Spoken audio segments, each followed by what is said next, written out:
This is the morning of the 15th of February. Another clip put up by Redacted, placed for an hour and 15 minutes. I don't know how much I'm going to watch. Probably has one of those crazy ads in there again. But title, Breaking, New Epstein Island Video Revealed. Bill Gates admits new pandemic is coming. Let's have a listen.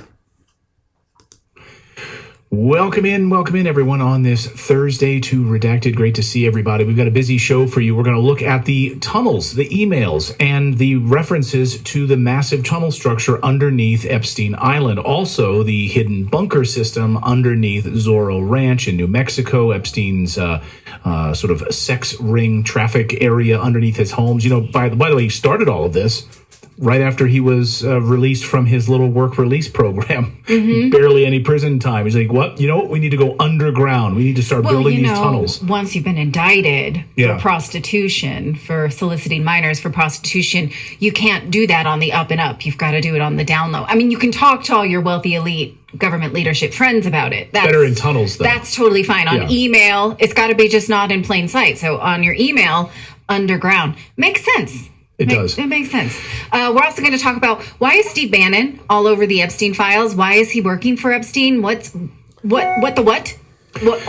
Oh, this has been a question I've had for a long time, because I know Roger Stone has been all over this story for a long time, and basically says that Steve Bannon is an intelligence asset. What is actually going on here with this whole story? So we're going to have Roger Stone on the show to talk about it today. We're also going to talk about Epstein's intelligence connections, because again, we talked about this earlier in the week about Epstein being a KGB asset. Okay, again, the KGB was dissolved in the early 90s, but, the media is going full board with this, saying, oh, no, he was Russian. So we're going to talk to John Kiriakou about how does that work? Why is it so stupid? The official explanation is beyond stupid. Well, I really want to ask him too. Like, how is he an intelligence at? Like, what? How does that work? How does it actually work that he was Mossad, CIA, MI6, kind of running in between all of them, and operating in that way, in the SBU, and all of these pieces? So John's going to be joining us today on the show. So we got a lot to get to today. Let's start with this. By the way, I did get a haircut. People are saying, Clayton, where'd your hair go? She did a little. You got high and tight. She got a little high and tight on it. So it's like anyway, so I like it. You can see when he gets this short, you can see the grays really well. Can you see the gray zone right there? Anyway, thank you. And I dig it. Girls like clean haircuts. Clean haircuts? Yeah. Instead of all these teenagers that look like broom mops right now. It's like a mess. Yeah, I don't know why young girls are not telling them, please clean that up. That's weird. What do they call them? Llamas? We call them alpacas. In our head. Yeah. Like, if you go to the mall and every teenage boy looks like an alpaca. It's so weird. We have one. We do. All right. Thank you guys for subscribing and being here on this Thursday. Great to see you guys. By the way, we will be doing Rumble Premium later in the show today. So after our normal content, we're going to hang out and just chit chat and hang out for all of our Rumble Premium subscribers. So again, the whole show is free, but at the end of the show, we flip that switch and then it'll just go to the Rumble Premium. So anyway, all right, let's get to the news.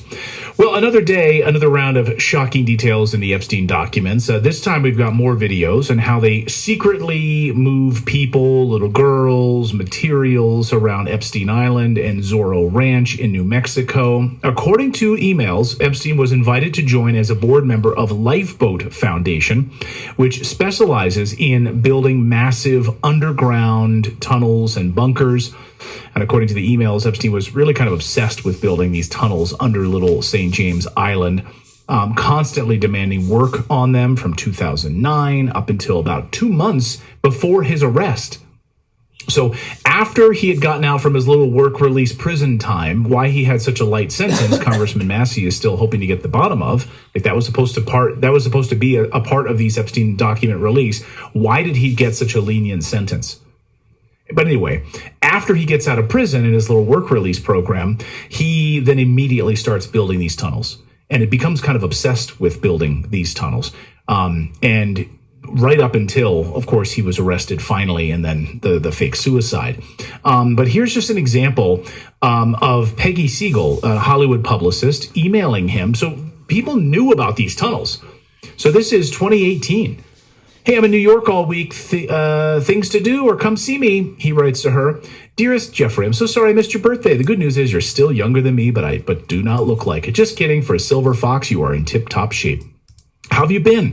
What's up with the Caribbean island? Is the staff still sleeping in the tunnels? Have they retrieved all the furniture out of the ocean? Did you take photos? Are you presently rebuilding it? Okay. That's not just, I just can't, a lot of times I'm like, could this be explainable in another way? No. I just don't think people have tunnels in their house. No. And then when the Lifeboat Foundation specifically is reaching out to him, asking him or inviting him to be on their board, that raises a whole other series of red flags. Here's an email. Hey, Jeffrey, can we say yes to this? Board members have big bio pages with website links. This could be very helpful for visibility. If I get your okay, I'll set it up. Jeff, we were wondering if you'd like to join the Lifeboat Foundation Advisory Board.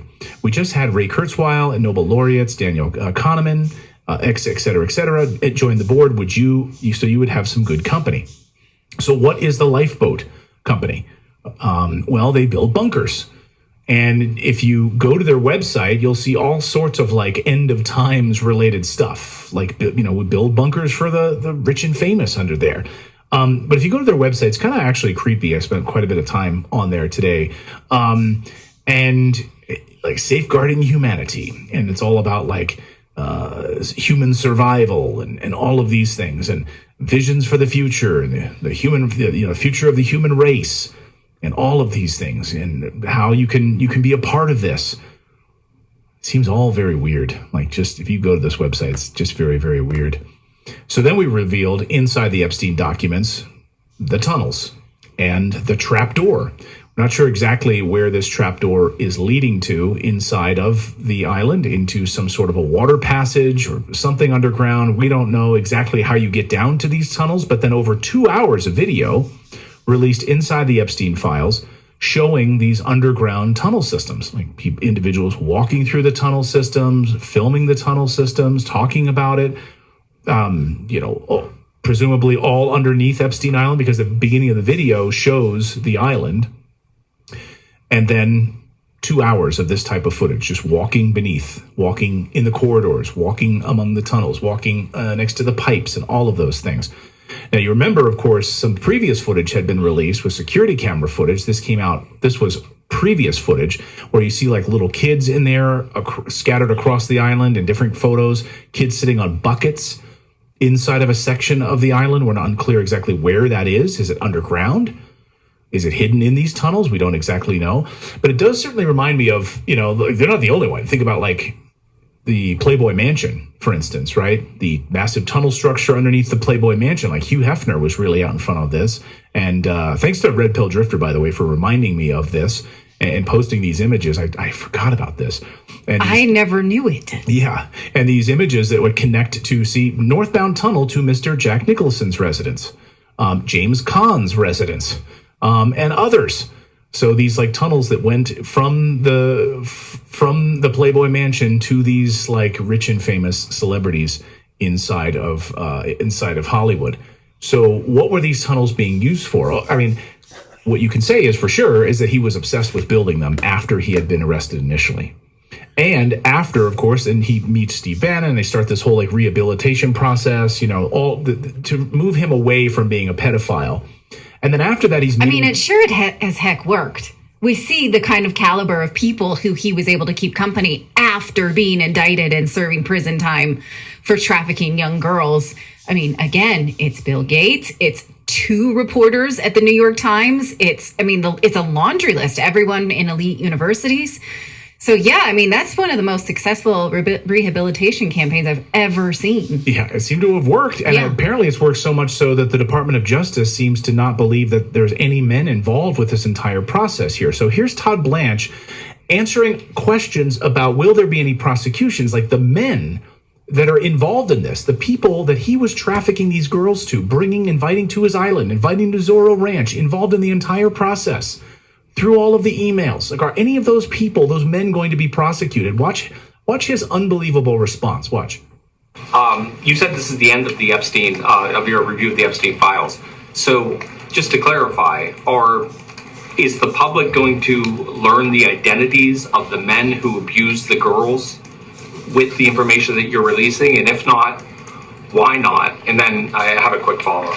I mean, you just baked in an assumption into your question that I have never said and I don't know to be true. Is the public going to learn about men that abuse these girls? Like, what does that mean?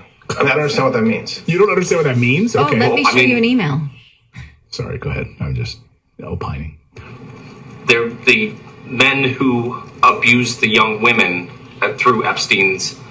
Look, we said in July, and it remains as true today as it was in July.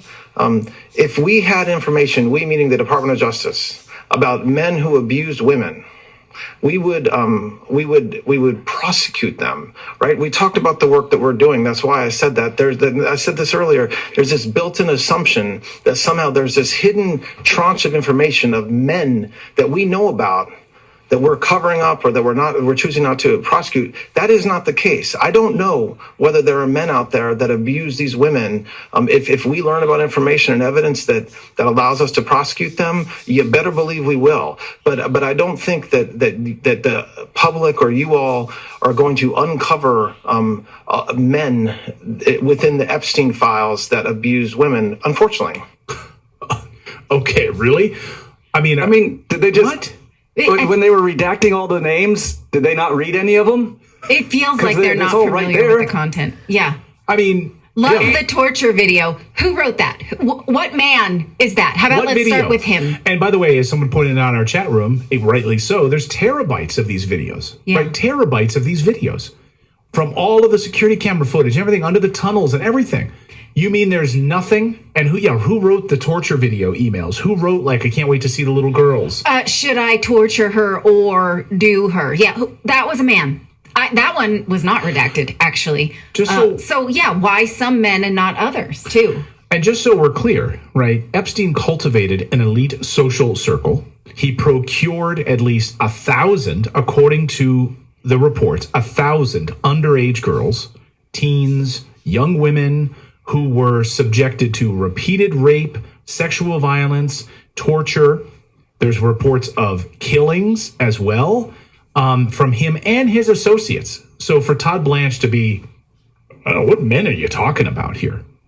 What men are you even talking about? And he's asking what men? I mean, it's just unbelievable here. And he's acting like that reporter is like retarded or something.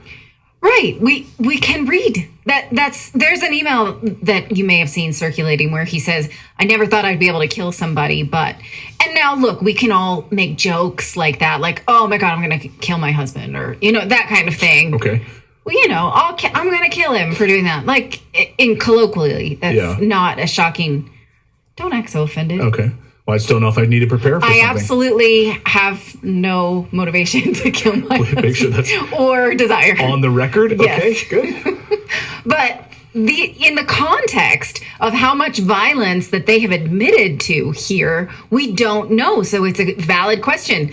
Did someone die? Did you follow up on this one, on this instance between these two people, right? So, that's one piece of the story.